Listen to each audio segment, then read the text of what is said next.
sida la socotiin saddexdii maalmood la soo dhaafay ciidamada booliiska Soomaaliyeed waxay caasimada ka wadeen howlgallo lagu xaqiijinayo amniga caasimada iyo muwaadiniinta Soomaaliyeed.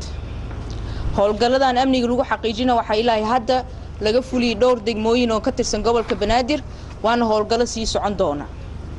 intii howlgalladan socdeen waxaa suurto gashay inay booliiska soo qabtaan dad looga shakisan yahay inay argagixisada la shaqeeyaan iyo kuwa qalqal gelinaya amniga guud.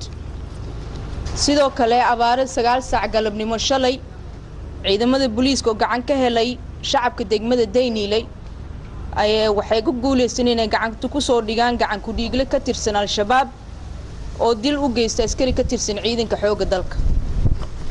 arintan waxay qayb ka mid tahay qorshe balaaran oo lagu xaqiijinayo amniga dalka iyo caasimada.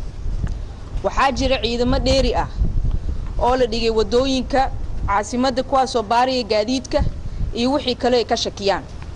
waxaan ognahay in qorshahan xaqiijinta amniga caasimada ee la socdaan ama ay dhaliyeen culeysyo dhanka isku socodka meelaha qaar. ciidamada howlgalka fuliyana waxaa la faray inay si wanaagsan ula dhaqmaan shacabka Soomaaliyeed oo ah kuwa ay difaacooda jidadka u taagan yihiin. anaga wax alle wixii oo loogu fudeyn karo shacabka Soomaaliyeed waan qabanaynaa waana qorsheynaa waana ku guda jirnaa si jidadkaas ay tala xiran sabab baa loo xiro sabab laan looma xiran laakiin waxaan qaadnay tilaabooyin loogu fudeynayo shacabka isku socodka baabuur baa loo diyaariyay ambulaansi baa loo diyaariyay si ay shacabka dhibaatada ka soo gaaraya xiritaanka jidadka la sii yareeyo. waa maasantii.